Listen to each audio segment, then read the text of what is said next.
Yes students, मेरी इस video में मैं पुराने वीडियो से रिलेटेड नेक्स्ट टॉपिक के बारे में बात करूंगा। स्टूडेंट्स, हम चल रहे थे मूसला मूल तंत्र पे, टैप रूट सिस्टम पे। टैप रूट सिस्टम का अर्थ है, मैंने बोला था कि इसमें कन्फ्यूजन रहता है, वो कन्फ्यूजन दूर कैसे होगा। आपको जैसे ही टैप रूट सिस्टम की बात आए तो आपको द्विबीजपत्री पादपों का नाम याद आ जाना चाहिए। द्विबीजपत्री पादप ऐसे पादप होते हैं जिनकी पत्तियां जालिकावत हों। पहली बात तो पत्तियां कैसी हों, जालिकावत हों। उसके तने कैसे हों, बड़े मोटे हों आकार में, यानी कि उनका ब्रीथ मोटा हो, क्योंकि उसमें क्या है, कैम्बियम या द्वितीयक वृद्धि पाई जाती है। एग्जाम्पल्स की बात करें तो आम, पीपल, बरगद, नीम, ठीक है, ये सभी क्या हैं, द्विबीजपत्री पादप हैं। एक सबसे बेस्ट समझने के लिए क्या है, यदि पादप के बीज है वो दो भागों में विभाजित हो जाए, जैसे चना है, मटर है, सोयाबीन है, जैसे कि आपका राजमा है, ये सभी कैसे हैं, द्विबीजपत्री पादप हैं। और द्विबीजपत्री पादपों में टैप रूट सिस्टम पाया जाता है। अब बात करेंगे टैप रूट सिस्टम होता क्या है। टैप रूट सिस्टम की बात करें तो टैप रूट सिस्टम बच्चों एक तरह से आप समझोगे कि मान लो ये जड़ है आपकी, ये जड़ का मेन जो एक्सेस है वो वाली बात, ये मेन एक्सेस जो मूल जड़ है वो, इसमें से फिर आपकी ब्रांच और हो गई। ये तो प्राथमिक मूल है, मेन जड़, इसमें से ये द्वितीयक जड़, द्वितीयक जड़ में से ये तृतीयक जड़, इस तृतीयक जड़ में से ये चतुर्थ जड़, इसके क्या, मूल रोम। तो ये सभी संरचनाएं ये किस में होती है, आपकी मूसला मूल तंत्र में होती है। एक बार पढ़ेंगे, मूसला मूल में मूलांकुर से विकसित प्राथमिक मूल मुख्य मूल होती है, यानी इसमें जो मुख्य मूल है ये प्रांकुर से, जो आपका मूलांकुर है उससे विकसित होती है, और मूलांकुर से विकसित ये मूल कौन सी है, प्राथमिक मूल है। आप इसको लिख सकते हो प्राथमिक मूल या प्राइमरी रूट। उसके बाद प्राथमिक मूल से इसमें शाखाएं निकलती हैं, इन शाखाओं को प्राथमिक मूल से क्या, द्वितीयक मूल, इन शाखाओं को क्या बोल सकते हो आप बच्चों, द्वितीयक मूल बोल सकते हो, द्वितीयक मूल। और इस द्वितीयक मूल को आप क्या बोल सकते हो, द्वितीयक मूल में भी यदि डिवाइडेशन हो तो इसको क्या बोलेंगे, तृतीयक मूल। क्या बोलेंगे, तृतीयक मूल। तो प्राथमिक मूल जो मेन मूल हो गए, द्वितीयक मूल, तृतीयक मूल और उसके मूल रोम। इस प्रकार की यदि कंडीशन आपको जड़ों के अंदर देखने को मिले तो वो मूल सिस्टम कौन सा होगा, मूसला मूल तंत्र होगा, टैप रूट सिस्टम होगा। स्टूडेंट्स, मेरे ख्याल से आपको ये बात समझ आई होगी। एग्जाम्पल के तौर पर मैंने बताया कि द्विबीजपत्री पादप कौन से होते हैं, यानी जिनके बीज दो भागों में विभाजित हो जाएं, जिनकी पत्तियां कैसी हों, जालिकावत हों, जिनके तने कैसे हों, द्वितीयक वृद्धि करते हों, एवं उनकी जो पत्तियां हैं वो बड़ी बड़ी होती हैं। मेन बात देखने पर पता लग जाएगा। और उसके अलावा इसके एग्जाम्पल हैं, आम है, पीपल है, बरगद है, सोयाबीन है, आपका मटर है, राजमा है, दालें हैं, ये सभी आपके मूसला मूल तंत्र में विकसित होती हैं। जैसे कि इसमें हमने इसमें भी शो किया है, ये मेन रूट, ये द्वितीयक रूट, तृतीयक रूट, इस प्रकार से मूल रोम वगैरह। खास बात मूसला मूल तंत्र है जो आपको द्विबीजपत्री पादप में मिलेगा। नेक्स्ट, रेशेदार मूल तंत्र, यानी कि fibrous root system. Fibrous root system, students, fibrous root system को आप बहुत आसानी से समझ पाओगे। पहली बात, फाइब्रस रूट सिस्टम है वो आपका जो एक ही बीजपत्री पादप हैं उनमें पाया जाता है। और ये जो फाइब्रस रूट सिस्टम है वो कुछ टाइम तक ही पादप में जड़ें जो जीवित रहती हैं।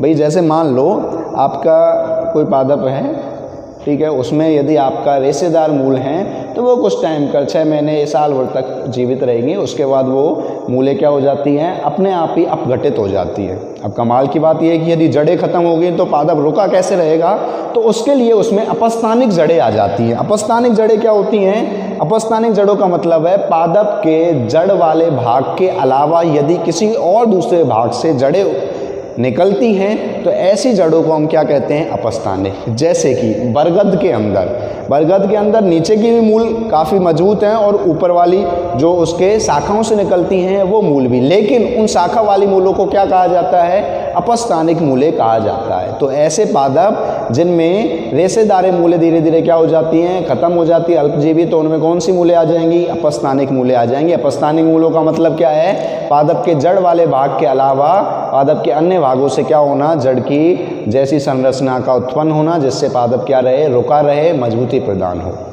बात करेंगे, जैसे मान लो आपको ये जमीन वाला भाग है और ये रेशेदार मूलें, रेशेदार मूलें हैं वो गुच्छे के रूप में होती हैं, एक कोई उसमें प्राथमिक मूल नहीं होती, कोई द्वितीयक मूल नहीं होती, गुच्छे के रूप में होती हैं। जैसे कि आपने देखा भी होगा, जैसे ज्वार है, बाजरा है, तिली है, इसको जब आप उखाड़ोगे एक छोटे प्लांट को तो उसमें रेशेदार मूलें आपको दिखेंगी। और आप देखोगे कि ज्वार वाले प्लांट में या मक्का के प्लांट में कुछ टाइम बाद ही अपस्थानिक जड़ें निकलने लग जाती हैं उसकी ब्रांच से।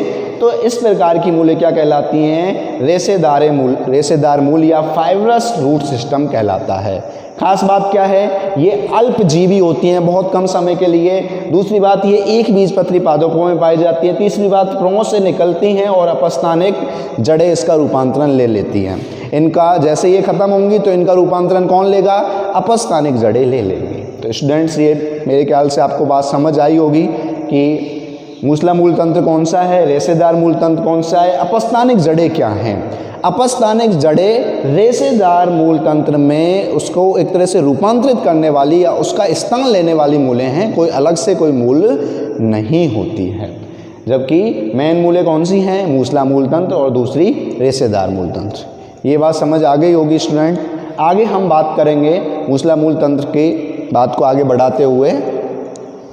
ये तो आपका मूल तंत्र वाली बात हो गई। मूल तंत्र में आपकी दो प्रकार के मूल सिस्टम है। अब हम बात करेंगे आपके सूट सिस्टम वाले भाग की। सूट सिस्टम में आपको मुख्यतः पादप के ब्रांचेज, शाखाएं, तना, पत्ती, फल, फूल और आपको बीज की संरचना के बारे में पढ़ना है।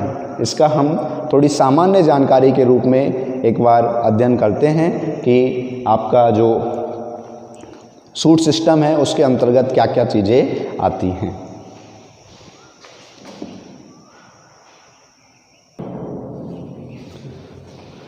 स्टूडेंट्स, हम बात कर रहे थे पिरोतंत्र की, सूट सिस्टम की।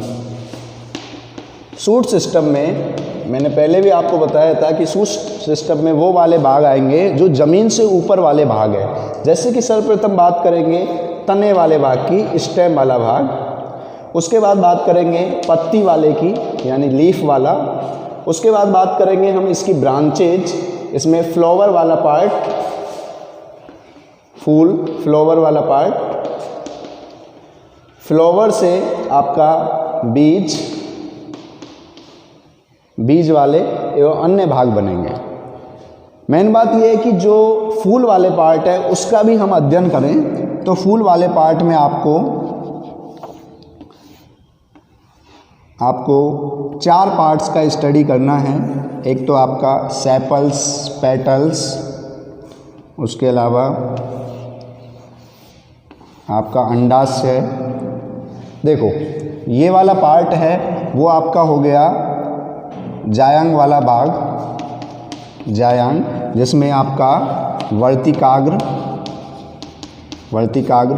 वर्तिका एवं अंड वाला भाग, अंडाशय वाला भाग होगा।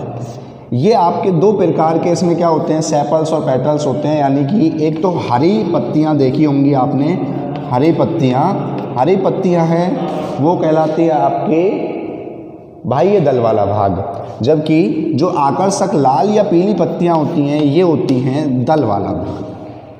स्टूडेंट्स, इसके अलावा पत्तियां हैं, इनके इंटरनल स्ट्रक्चर्स की बात करेंगे। जैसे इसके इंटरनल स्ट्रक्चर में आपको एपिडर्मिस, मीजोडर्मल या फिर स्टोमेटाट्स के बारे में बात करनी होती है। इसके अलावा ब्रांचेज हैं, फ्लावर पार्ट है। ये सभी जो स्टडी की जाती है वो आपका पिरोतंत्र के अंतर्गत की जाती है। तने की बात करें तो तने की सेकेंडरी ग्रोथ होती है जिसमें xylem, phloem, cambium, secondary xylem, secondary phloem, metaxylem या प्रोटोजाइलम जैसी कंडीशंस देखने को मिलती हैं। बात करें एक तरह से बीज के बारे में, तो बीज का मैंने बताया कि द्विबीजपत्री में बीज है जो दो भागों में विभाजित होता है, दो पटों में विभाजित होता है, जबकि एक बीजपत्री में बीज है वो दो भागों में विभाजित नहीं होगा, वो एक प्रकार के ही एक तरह से पाया जाएगा।